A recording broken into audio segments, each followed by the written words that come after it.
जय श्री कृष्ण भक्तों, यह कथा है च्यवन ऋषि की, जो भृगु मुनि के पुत्र थे, जिन्होंने अश्विनी कुमारों द्वारा निर्मित जड़ी बूटियों से बनी च्यवनप्राश नामक एक औषधि का सेवन किया तथा अपनी वृद्धा अवस्था से पुनः युवा बन गए थे। एक बार वे तप करने बैठे तो तप करते करते उन्हें हजारों वर्ष व्यतीत हो गए, यहाँ तक कि उनके शरीर में दीमक मिट्टी चढ़ गई और लता पत्तों ने उनके शरीर को ढक लिया। उन्हीं दिनों राजा शर्याती अपनी 4000 रानियों और एकमात्र रूपवती पुत्री सुकन्या के साथ इस वन में आई। सुकन्या अपनी सहेलियों के साथ घूमते हुए दीमक मिट्टी एवं लता पत्तों से ढके हुए तप करते च्यवन ऋषि के पास पहुंच गई। उसने देखा कि दीमक मिट्टी के टीले में 2 गोल गोल छिद्र दिखाई पड़ रहे हैं, जो कि वास्तव में च्यवन ऋषि की आंखें थी। सुकन्या ने कौतूहलवश उन छिद्रों में कांटे गड़ा दिए। कांटों के गड़ते ही उन छिद्रों से रुधिर बहने लगा, जिसे देखकर सुकन्या भयभीत हो चुपचाप वहां से चली गई। आंखों में कांटे गड़ जाने के कारण च्यवन ऋषि अंधे हो गए। अपने अंधे हो जाने पर उन्हें बड़ा क्रोध आया और उन्होंने तत्काल शर्याती की सेना का मलमूत्र रुक जाने का श्राप दे दिया। राजा शर्याती ने इस घटना से अत्यंत क्षुब्ध होकर पूछा कि क्या किसी ने च्यवन ऋषि को किसी प्रकार का कष्ट दिया है। उनके इस प्रकार पूछने पर सुकन्या ने सारी बातें अपने पिता को बता दी। राजा शर्याती ने तत्काल च्यवन ऋषि के पास पहुंचकर क्षमा याचना की। च्यवन ऋषि बोले कि राजन, तुम्हारी कन्या ने भयंकर अपराध किया है।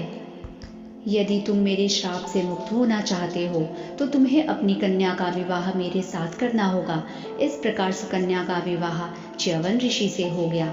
सुकन्या अत्यंत पतिव्रता थी। अंधे च्यवन ऋषि की सेवा करते हुए अनेक वर्ष व्यतीत हो गए। एक दिन च्यवन ऋषि के आश्रम में दोनों अश्विनी कुमार आ पहुंचे। सुकन्या ने उनका यथोचित आदर सत्कार एवं पूजन किया।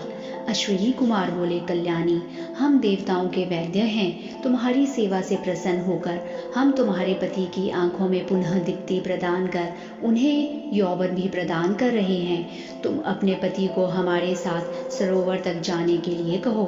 च्यवन ऋषि को साथ लेकर दोनों अश्विनी कुमारों ने सरोवर में डुबकी लगाई। डुबकी लगाकर निकलते ही च्यवन ऋषि की आंखें ठीक हो गई और वे अश्विनी कुमार जैसे ही युवक बन गए। उनका रूप, रंग, आकृति आदि बिल्कुल अश्विनी कुमारों जैसा हो गया। उन्होंने सुकन्या से कहा कि देवी, तुम हमें से अपने पति को पहचान कर उसे अपने आश्रम ले जाओ। इस पर सुकन्या ने अपनी तेज बुद्धि और पतिव्रता धर्म से अपने पति को पहचान कर उनका हाथ पकड़ लिया। सुकन्या की तेज बुद्धि और पतिव्रत धर्म से अश्विनी कुमार अत्यंत प्रसन्न हुए और उन दोनों को आशीर्वाद देकर वहां से चले गए। जब राजा शर्याती को च्यवन ऋषि की आंखें ठीक होने और नए यौवन प्राप्त करने का समाचार मिला तो वे अत्यंत प्रसन्न हुए और उन्होंने च्यवन ऋषि से मिलकर उनसे यज्ञ कराने की बात की। च्यवन ऋषि ने उन्हें यज्ञ की दीक्षा दी। उस यज्ञ में जब अश्विनी कुमारों को दिया जाने लगा तब देवराज इंद्र ने आपत्ति की कि अश्विनी कुमार देवताओं के चिकित्सक है, इसलिए उन्हें यज्ञ का भाग लेने की पात्रता नहीं है। किंतु च्यवन ऋषि इंद्र की बातों को अनसुना कर अश्विनी कुमारों को सोमरस देने लगे। इससे क्रोधित होकर इंद्र ने उन पर वज्र का प्रहार किया, लेकिन ऋषि ने अपने तपोबल से वज्र को बीच में ही रोककर एक भयानक राक्षस उत्पन्न कर दिया।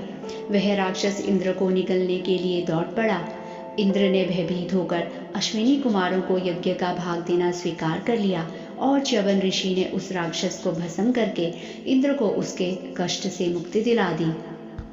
कहानी का शीर्षक पति तथा पत्नी के मध्य संबंध का द्योतक है।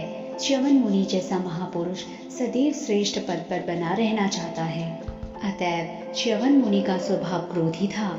उनकी पत्नी सुकन्या उनकी मनोवृत्ति को समझ गई थी, अतएव उसने तद अनुसार बर्ताव करना प्रारंभ किया। यदि कोई पत्नी अपने पति के साथ सुख से रहना चाहती है तो उसे अपने पति के मनोभाव समझने का प्रयास करना चाहिए।